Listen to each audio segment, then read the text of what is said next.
you? No, I'm very good. I'm very good. So we're going to have a chat for 25 minutes, half an hour. And what we've got is obviously with Facebook, one of the platforms on which the digital economy is built, especially one of the platforms that consumers spend the very most time on. And then Jerry representing Diageo, one of the most innovative marketers, on the planet, with some of the strongest brands as well. Now, I'm sure we are going to be talking about video, but obviously in the conference, what we've seen a lot about disruption, a lot about the need for transformation, and clearly we are at a tipping point in not just the economy, society, culture, the realization, I think, when people talk about disruption, the realization now in a digital economy, the consumer genuinely is in charge. What are the implications of that for marketing and the forms of marketing we need to do to really engage with them and drive the right kind of success? Carolyn, do you want to start? So in many ways, I think there's never been a better time to be a marketer, because you have an enormous amount of opportunity to not only reach consumers, but to engage them and to earn their attention in incredibly relevant ways. And so I look at it as like the golden age of marketing. But from the consumer side, the consumer is absolutely in charge. And as fast as we predict consumer behavior at Facebook, we obviously see how consumers are using our platforms every single day. We continue to underestimate some major trends. Starting with mobile, 5 years ago, we underestimated how fast that shift was occurring. And the last few years, we've obviously been building out our mobile capabilities. We then saw the consumer shift to messaging. And that enabled us to not only acquire WhatsApp, but to also take Messenger and put it into a platform of its own. And most recently, what we're seeing is the consumption of video. So you shared the stat at the opening, and 78 to 90% of all mobile data traffic will be driven by video. As every time we estimate video consumption on our platform, we underestimate it. And so what we're seeing is a real exciting opportunity for marketers to reach consumers in many different formats of video in the form that they love, which is sight, sound, and motion. So for a marketer, for a brand, what does that mean? What new opportunities does that open up? Yeah, I think as marketers during this this golden age of digital transformation, we've been slightly guilty of always thinking first what's good for us. And I think it's important to have a lens of what's good and great for consumers. And I think sometimes a sort of a relentless focus on kind of KPIs and dashboards has taken us to a slightly awkward place. I mean, like the worst digital experience I can sort of imagine is when you click a clickbaity title and you end up on some sort of slideshow and you try and click the next arrow and it's a pop-up. And a lot of that, if we're honest, and I think marketers have to be responsible for that, comes from us blindly looking at KPIs. So we're really trying to flip that and not look at pixels and numbers, but look at people and consumer experience and what they're trying to do. And I think, very kindly said at the start, Diageo has a great heritage with brands like Guinness of telling really powerful advertising. And we really want to understand how that comes to life and how we can still tell brands with purpose and tell real stories in the digital space. And we've definitely seen that video is a place that consumers are leaning into. They want to. I think video advertising can be a really positive, interesting, good consumer experience. It doesn't have to be interruptive, disruptive, and horrible. And at times, we only have 1 or 2 fleeting seconds of consumers' times, and we're working out how you communicate something in that. But at times, you can tell really powerful stories. Guinness worked with Gareth Thomas, a rugby player who came out, and we really told his story, and we wanted to give that space. That was incredibly powerful. We do have examples, by the way, we should show. We brought some videos. We should show in the background, because the Diageo work has been incredible, of short form as well as longer form marketing on our platforms. A real mix of, what can you tell in a couple of seconds, but how do you make sure that there are stories that really want to live? And video isn't always the answer. I mean, as a consumer, sometimes I'm on a train or somewhere I don't want to watch a video, but a lot of the time I'm really open to that. Yeah, and I mean, what I think is interesting is exactly that point, is the power now of digital marketing allows us to really contextually target around where you are physically, and that really leads into the mindset. So, again, sometimes you want to watch video, sometimes you don't, but a lot of that is driven by where you are, and again, that really increases. Now, one thing that I did want to pick up with both of you actually is, so you've said golden age of marketing. So, and if you take, the ability to genuinely, inspire people with something like, the Guinness ads, what's happening to the path to purchase and the ability to track all the way through to transaction? Because that's obviously going to be critical for brands. Do you want to start? It's a huge focus for us. A lot of, as a drinks brand, a lot of the time our purchase happens in pubs and nightclubs, where if you're on a digital device, something's already gone wrong in how good your evening is. Yeah. But we're definitely very focused on how we can close that loop. And it isn't necessarily the case that you can always, put a great equity building ad on and just add a buy it now button at the end, and that's going to convert. We've done some really interesting trials. We did a partnership with Amazon quite recently, where we had 10-minute videos going around the world looking at the best cocktails in the whole world, and those sort of people who bought into that story and really wanted to make them themselves could go through to a hub and buy all the ingredients and everything themselves, and it worked really well. And we've had examples where we've used, we've got new products, and we have just had a 2-second Facebook video, and we've asked people to click now and find where they can buy it, and it works. Yeah. But there's a lot to learn. Consumers, at the end of the day, still, e-commerce in a lot of the markets around the world is a very new field, and we're testing. And one of the great things that we have in partnership with Facebook is a stream where we're going to test and learn and keep trying in that space. Yeah.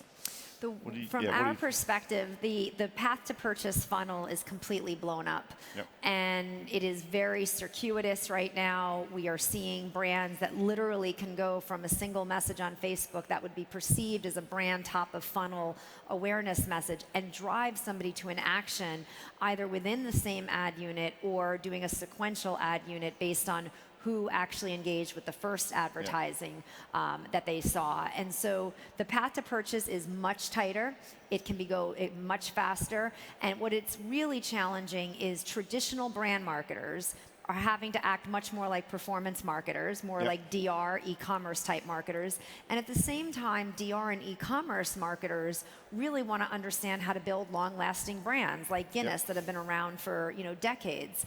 And so it's a blending of the two. What I like to say is this distinction between brand and DR is actually becoming nonsensical. Yeah. Are you actually seeing a different development around, especially e-commerce and how e-commerce and brand is coming together in different parts of the world? So, where for instance, traditional retail has not been as strong in the developing world. Are you actually seeing, some of those markets leapfrog? Yeah, phenomenally. I was in the Philippines a couple of years ago at a time when we said we wanted to get something ordered in, and before we had delivery in the UK, you could get someone to bike it round to your office in about 5 minutes. Yep. And I was there sort of smugly thinking I'd come from the UK to tell them how to do digital marketing, and I left being absolutely lessoned on it myself. And even in how it's emerging differently in very different countries, even in Europe, so the UK is a very strong kind of delivery model coming out. A lot of maybe France and Germany is more click and collect. There's lots of nuances. I think we're really interested in exploring those. Yeah. But yeah, and definitely some of the sort of the Far East markets are teaching us a lot. Yeah.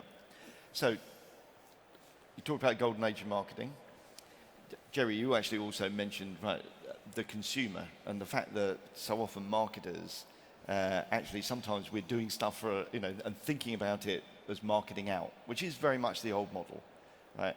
What do we need to do to really think about the consumer first, and what impact does that have?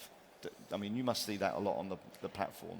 What we try to do as we work with partners is understand what is the best consumer insights that we can possibly glean from the platform, from conversations that are happening, from data that we have access to, from data that our marketer partners have access to. And it's tremendous. Like, we have an insight, for example, we had a fast food restaurant in the United States that was launching a barbecue sandwich and thought they should launch that sandwich in states that actually have a lot of barbecue. That was their hypothesis. Very logical. It turns out that more people on Facebook are talking about barbecue sandwiches when they don't have access to them. And so the strategy shifted from launching in certain markets to actually the markets where they didn't have barbecue. Those are insights that can be gleaned from the platform. It typically takes the hypothesis. So what does the marketer believe the consumer behavior might be, or the insight? And then we can dig deep to find out, and then you build a campaign around that. Yeah. So it sounds amazing. Golden age of marketing, engineered back from the consumer, the growth of video really being able to, across all media, almost all media forms and all access points, being able to create new forms of engagement. And at the same time, we genuinely have a crisis of confidence in marketing, a crisis of confidence in advertising, and a crisis of confidence in digital. Now, we have to look at ourselves and say, the ecosystem is bewilderingly complex. As it's atomized, and there are so many different elements, it's been quite difficult to navigate. Right? What are you doing as a platform? And I know that you actually wrote something, published something today about it, but what are you doing to actually restore that trust? And as a brand, I mean, Diageo, you've obviously been operating in a very regulated market for a long time. What are the disciplines and what are the things that you can do again? And what do we need to do as an industry, right, to really clear up the ecosystem and give people confidence back? There's nothing more important than the trust of the marketers in making their investment decisions. And so it is our point of view that we need to restore trust, accountability, transparency, and putting in advertiser controls on where and how and when their advertising is going to appear. The digital landscape has been painted with a very wide paintbrush that has a lot of issues around brand safety and ad fraud and whether humans are actually seeing the ads and is it opaque or transparent? What's the actual ROI? Are people taking a cut off of the top? And lots of questions. From our point of view, we take this incredibly seriously. We believe we have a huge responsibility to restore trust and take measures. And so the op-ed that I drafted and was released over the last 24 hours talks about some additional steps we're taking. We are, number one, being very clear about what type of publishers can monetize content on our platform. So we introduce monetization eligibility standards, which basically says there is a threshold of content that a publisher needs to meet in order for ads to appear next to it. Number two, we're putting in advertiser controls for pre-campaign and post-campaign reporting so they know where they're running, they can audit us and look at where they've run and determine whether or not they're comfortable with that. We have now 24 third-party verification partners so that we're not grading our own homework. We have 24 partners out there that can now review every display and video ad across Facebook and Instagram. We think that's very important. We're undergoing an audit with the MRC in the United States, and we're joining TAG, which is essentially the accountability organization to ensure that humans are seeing your ads. We're in a really great position with that because 99.6% of people that see ads are human on Facebook. You might wonder what the other 0.4% is. I think some people create pages for their pets, and so potentially there's a few dogs or cat pages in there in that 0.4%. But we take this incredibly seriously, and our responsibility, we view, is to be a leader across all of these dimensions. So you've completely sorted it? Absolutely not. Right. We have not completely sorted it. It's a journey. We've begun the journey very aggressively, I would say, about a year ago, although our community standards have been in place since essentially Facebook started putting content on the platform from people. What we are trying to do is listen to marketers. What do they need to feel confident and trust in investing, making investment decisions? We're listening to consumers. How do they react to ads in context, particularly around in-stream video and instant articles? And we're trying to also address publishers who are trying to understand how they monetize content on our platform. Yeah. So we have 3 different constituents that we're paying attention to.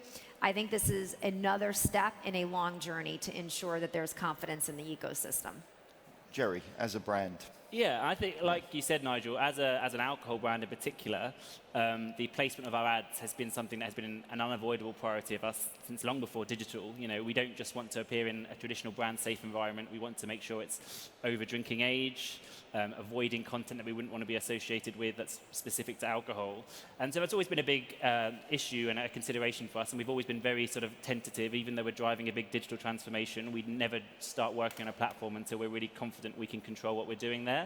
That said, I think sort of the works of Mark Pritchard, and he was on the stage again last night echoing those, have stirred up a call to arms, and sometimes that's interpreted really as a challenge to you guys, to agencies and publishers, but I think within that there's absolutely a challenge to advertisers as well, and how we play a role in that system, and how ultimately what we ask for creates some of that mess and some of that noise.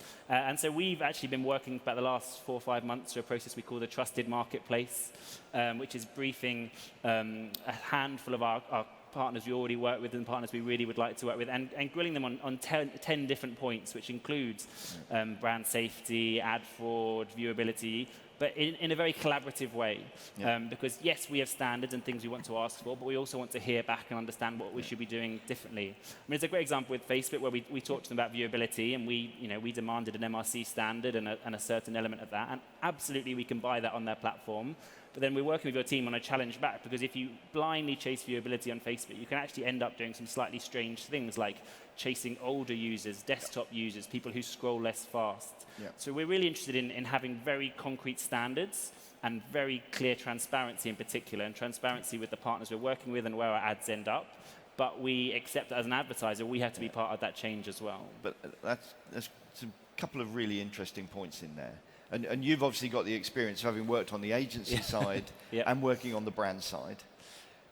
Do brand owners and do, especially senior level marketers, been in, maybe in situ and in role for quite a long time, do they understand the if you like, the fidelity and the veracity of the data that they're dealing with, and the impact that has on the ecosystem? So do they know the difference between PII, device IDs, cookies, what that can actually do in terms of creating the, again, issues around viewability, issues around fraud? I mean, we could do a poll of people who've spent the last 2 days at a digital conference, and still there'd be some nuance about how many people understood the exact difference between some of those things. And if one thing I've learned is that absolutely very senior marketers have an awful lot to think about, of which our digital bubble is a small part, and they think about plenty of things that I don't begin to understand. I think they, definitely within our business, they recognize the importance of this, the fact that it's an inevitable part of the business going forwards, and that's one of the reasons we founded a Centre of Digital Excellence, and our role and our team's role is to tackle some of that stuff, to go into the absolute weeds and the detail of that, to work out how new legislation is affecting things, what our data strategy should be, and then to take that to brands in a way that they understand, because it's aligned with their objectives, it's their priorities, it's clear. I think one of the things we can be guilty of as an industry is throwing digital ideas and opportunities and information at people who have an awful lot on their plates.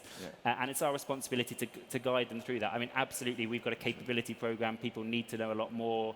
GDPR and things like that is going to be a real challenge that senior marketers can't just rely on other people worrying about. But we're trying to move them in that direction. Because I do kind of think the industry, I don't think it's going to have quite as cataclysmic an impact, but we're almost like the financial services industry in 2007, where there's 32 people in layman's who actually know what the algorithms mean, and the level of governance is how much money does it make. And I do think GDPR is one of the issues, but also as all media become digital, all media become addressable, and addressability and personalization become key to marketing. Data becomes a core competence of any organization that is spending money. I mean, I assume you would agree with that. There's no question. I mean, there are the marketing organizations that are really set up for the future have new roles. They're data scientists on those teams.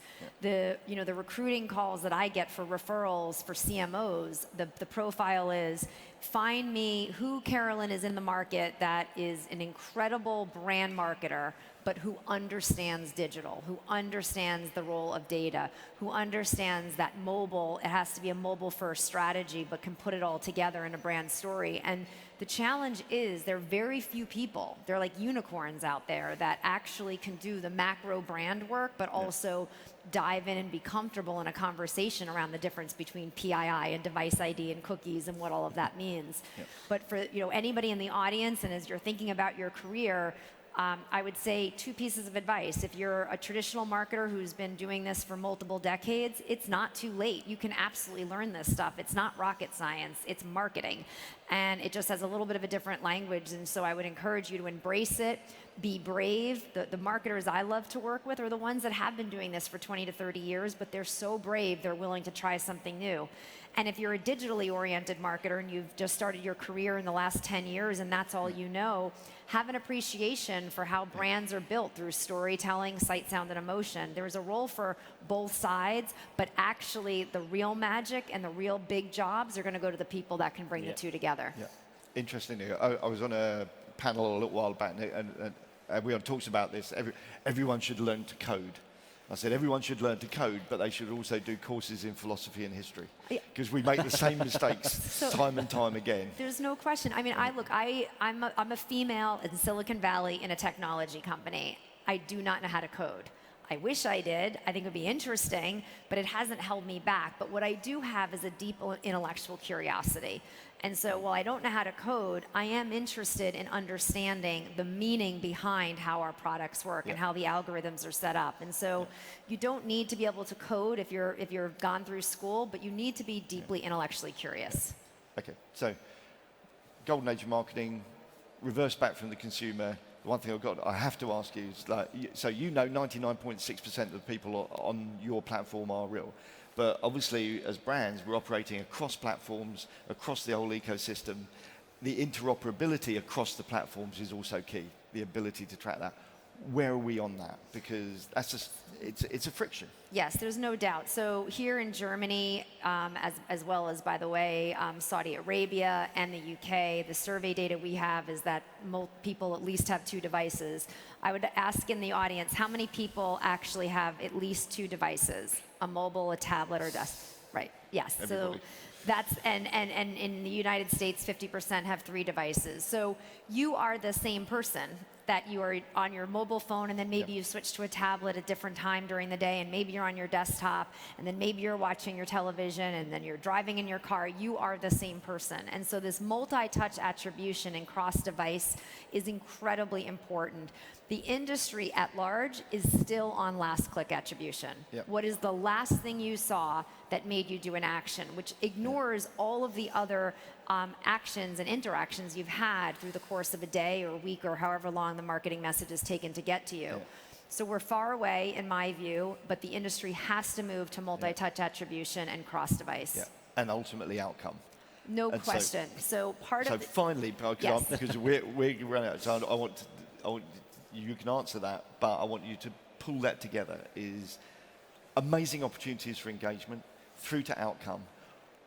What's the role of innovation? What's the, what do companies, brands, people need to do to really grasp hold of the innovation, to actually fulfill against that golden age of marketing and be the disruptor, not the disrupted? Yeah, I mean, innovation is something we take very seriously in our business, and not just in, let's jump on the newest alpha, beta, try something, but right through to how is our business model going to be disrupted. We have teams who are, how people drink, where they buy their drink is changing phenomenally. And it's the kind of the cliche of be disrupted, or disrupt yourself. And that's a key part. I think within our media team, we have a really sort of test, learn, and scale approach. And that's one of the things we can do as a global team, is we can dip into a market, we can try something new, we can see if it works, if it doesn't work. And by work, we usually mean business results, often quite traditional ways of measuring business results. Surveys and MMM and things like that, but they work for other media, they can still work for digital. And as our team, our job is to scale them really rapidly about the globe. And innovation is really important, but we approach it kind of proportionally. We still know, we talk about video. TV is still a great way of doing video. The Facebook newsfeed's core product is a great way of doing video. So when we try new things, we try and do so proportionally, but learn quickly. So we have a similar test, learn, iterate, scale philosophy. And what I would say is, if you don't like change, there's a great quote, if you don't like change, you're going to like irrelevance even less. And so we have a deep belief that status quo is just like the enemy. And if you were to visit Facebook headquarters, our welcome sign out in front is a Facebook thumbs up, which you would expect. Behind is the Sun Microsystem sign to remind us every day that you can be a great company today, but you may not be around tomorrow if you're not willing to innovate and push yourself and not be afraid of failure. So it's deep in our DNA to do that. Yeah. So we've got 5 seconds left. Right. Marketing, more important or less important moving forward to business? More important. No, still a huge part of the business. Definitely. Essential. Can't grow without it. It's all about business growth. If it's a consumer-led marketing market, a consumer-led economy, then marketing is the touch point into the consumer for all business and all brands. Thank you very much. Thank you.